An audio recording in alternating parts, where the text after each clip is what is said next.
안녕하세요, 영지윤입니다. 지난 시간에는 저희가 학원을 고르는 입지에 대해서 말씀을 드렸다면 오늘은 지켜야 되는 법 3가지에 대해서 안내를 해드리겠습니다.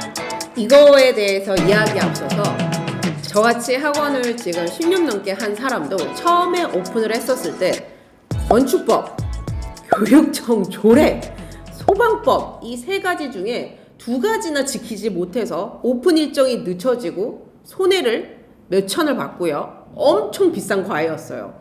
2번째는 좀 무난히 넘어가나 싶었더니 제가 이번에 여기 있는 걸 오픈을 하면서 또 한 가지를 신경을 못 써서 몇백 손해를 받습니다. 그래서 여러분들은 이 영상을 보시고 돈 굳으시라고 이 팁들을 공개를 해드리겠습니다. 이 영상은 미래에 나에게 쓰는 영상이에요. 너 꼭 제발 다음에는 지켜라 볼 겁니다. 첫 번째, 건축법입니다. 건축법은 그 건물이 어떤 용도로 활용이 될 수 있는지를 정해놓는 법인데요. 내가 들어가는 건물이 교육시설 허가가 나는지를 보셔야 합니다. 그게 나는지 안 나는지를 꼭 부동산에게 확인을 하셔야 되고요. 만약에 내가 들어가는 자리가 교육시설 허가가 안 나서 용도 변경을 해야 된다라고 한다면 용도 변경 개런티를 받으시거나 변경되면 들어갈게요 라는 스탠스를 가지셔야 돼요.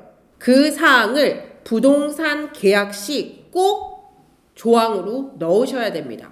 2번째 법입니다. 교육청에 의한 조례.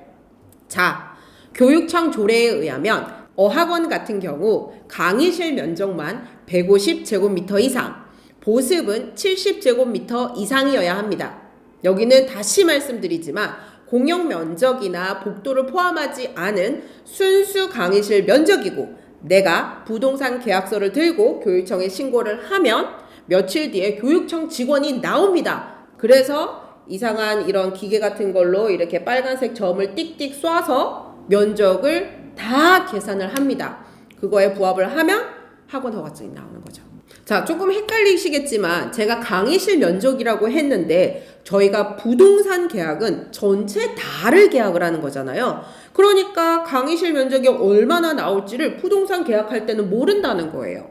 그렇기 때문에 인테리어 업자와 같이 면적을 다시 구성을 해야 되는 거고 부동산 계약을 할 때 어학원 허가가 나오지 않는다면 부동산 계약은 파기한다는 조항을 꼭 넣으셔야 합니다. 그래서 인테리어 업자와 디자인을 해보고 면적이 나오면 오케이 그대로 진행하시면 되고요. 안 된다면 다시 부동산으로 돌아가서 다시 원점 시작입니다. 왜냐? 어차피 허가가 안 나와요. 인테리어를 아무리 잘해놔도. 3번째 법입니다. 소방법. 소방법은 중형이냐 대형이냐에 따라서 다르지만 190m 제곱 이하인 경우에는 특정 것들이 있어야 됩니다. 스프링클러니 아니면 소화기라던가 아니면 전등이라든가 기타 등등이 있어요. 그래서 이것 또한 학원 경험이 있는 인테리어 업자와 진행을 하신다면은 꼭 인테리어 계약서 조항에 학원 소방법에 따른다라는 조항을 넣으시기 바랍니다. 이 소방법 또한 검사를 하러 교육청처럼 나옵니다. 그래서 체크를 해서 오케이가 안 나면 또 이게 오픈을 할 수가 없어요. 그런데 책임은 누구 몫이냐? 내 몫이 되잖아요. 그렇기 때문에 인테리어 업자한테 꼭 다시 손을 벌 수 있게끔 소방법을 통과할 수 있게끔 인테리어 한다는 조항을 넣으시기 바랍니다.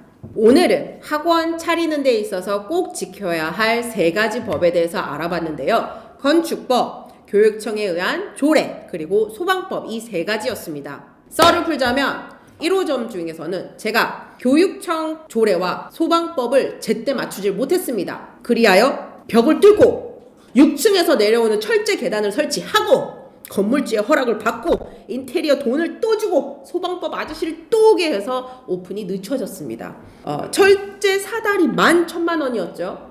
그리고 설치하는 동안 학원을 오픈할 수 없으니까 월세 그냥 나가죠. 그래서 저처럼 학원을 처음 시작하시는 분들 갑자기 의도치 않게 지출이 생길 수 있으니 그 부분은 꼭 주의하시기 바랍니다. 2번째 지점은 잘 넘어갔어요. 근데 제가 이번 대치점을 하는데 또 교육청 조례가 걸리는 거예요.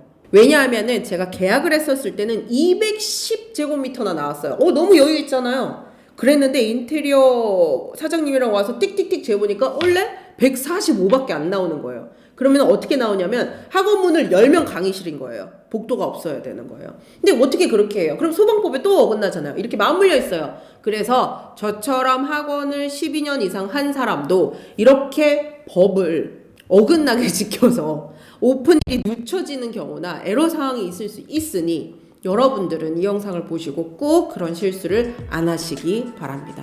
자, 법을 다 지키고 고생 끝에 탄생한 학원입니다. 저희 프라이드제이 어학원 대치점도 많은 사랑 부탁드리겠습니다. 위치는 대치동 653번지 5층입니다. 자, 여기 오면 원장님 뵐 수 있나요? 네, 저 여기 있겠습니다. 자, 여기서 대치점에서 뵙겠습니다.